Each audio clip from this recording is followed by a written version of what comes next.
We all know the feeling. From our first frail cry after birth to the last breath of air to leave our lungs, we go through the days of life often feeling lost and without purpose. The things we experience, the people we know, and the place we live, these are all things we know quite well. However, what about the secrets that lie in the realm of hidden knowledge? One of these secrets that has remained locked away throughout all of time is that of consciousness. If we cannot fathom the true nature of consciousness, could we ever really hope to understand the purpose of our existence? Some people believe that life has no meaning. Others believe that the meaning of life is a question for you to answer for yourself. However, what about a person that doesn't have a consciousness at all? The term to describe these people is philosophical zombies, and it really creates a challenge to our fundamental understanding of what being human truly means. At some point in our lives, many of us have felt like zombies. We feel a complete lack of purpose and meaning. These feelings are often met alongside times of change in your life. Whether you move to a new place, lose a family member, or start a brand new career, these are the stages of life that can make us feel like we have to give up our humanity just to survive.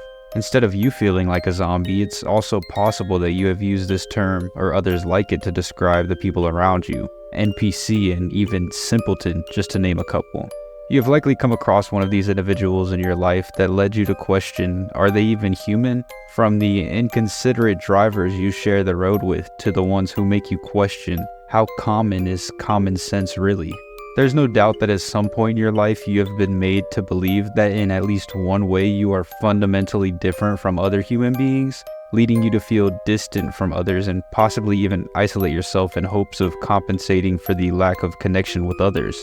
While the idea that others are zombies sometimes seems like the only explanation, today we're going to explore the true concept of a philosophical zombie. Back to the mysteries surrounding consciousness, over the last few decades we have seen many debates about whether consciousness is physical or metaphysical. This basically means whether consciousness is a product of our physical minds, or if it is one of the abstract natures of reality, much like energy. The zombie argument was brought about to support the latter of these two beliefs. In 1996, the Australian philosopher David Chalmers proposed the zombie argument in his book, The Conscious Mind. In this book, he explores the idea of him having a zombie twin, a being physically identical to him, which doesn't have a consciousness.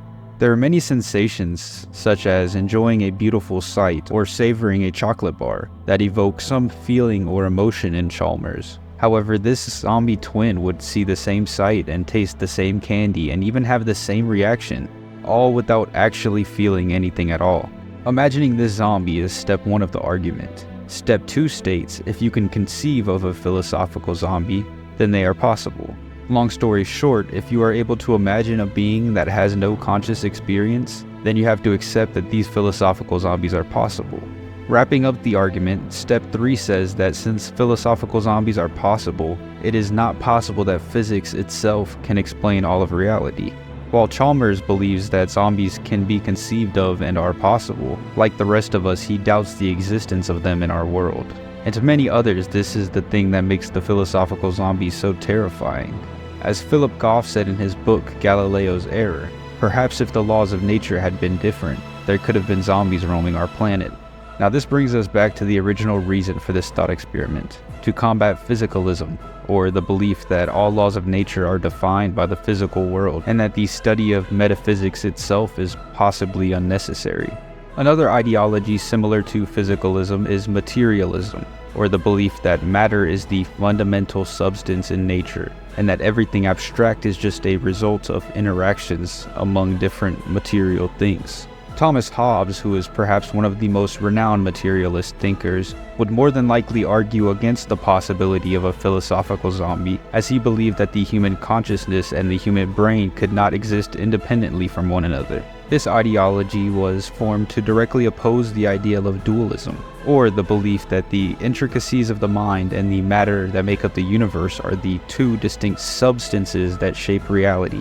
Rene Descartes, who was a believer of dualism, was the first Western philosopher to formulate the mind-body problem. In essence, the mind-body problem explains the contrast of how we view ourselves versus how others perceive us. To others, we are 90% what we appear like on the surface, oftentimes not even given the chance to express our true selves. However, to ourselves, we are likely only around 1% how we appear, and around 99% is our true conscious self. This problem led Descartes to conclude that consciousness, in fact, does exist separately and independently from the brain. After arriving at this conclusion, it is likely that Descartes and many other believers of dualism would also conclude that philosophical zombies are conceivable and therefore possible. While we have explored the original purpose for the zombie argument, it has brought significantly more value to the philosophical table. This argument, in a way, builds on the mind-body problem by adding more support that the version of you that is perceived by others is mostly your physical appearance and behavior,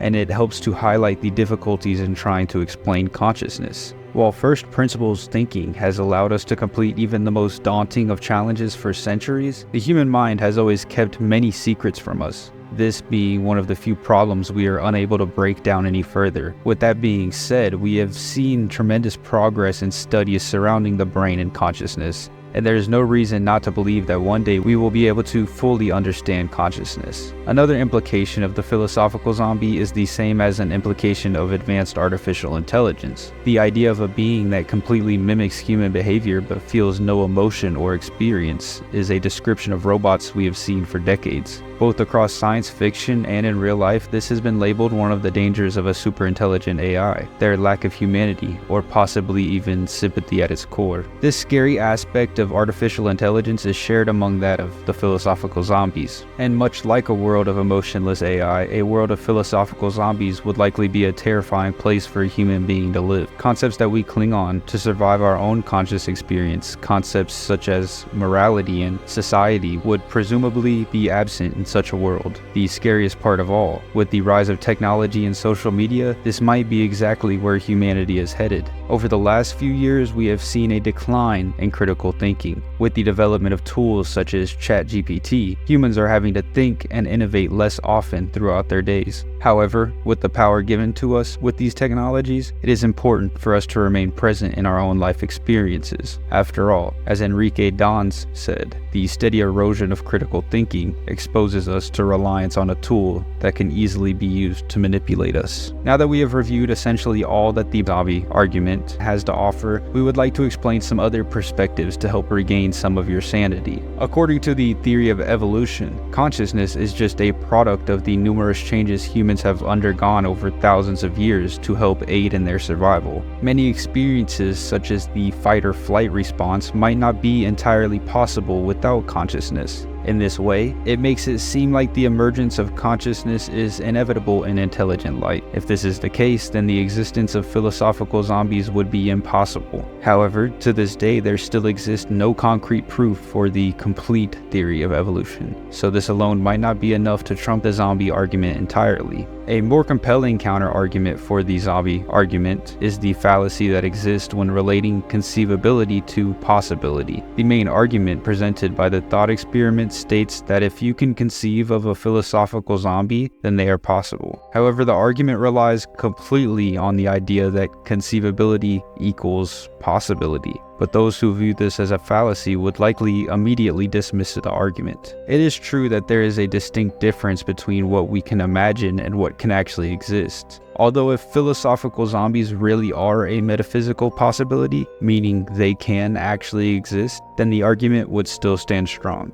While it is likely we still have decades to go before we can answer the most profound questions about consciousness, we can still explore experiments such as this, which might allow us to slowly repair our fragmented understanding of reality. And all arguments aside, it is important for us to be grateful for the nature of our universe. However you choose to define it, the universe has created a perfect environment for life such as humanity to emerge with its cosmological fine-tuning. One slight difference in the creation of the universe could have led to a zombie universe devoid of all consciousness. One more slight difference, and life itself could be completely and utterly impossible.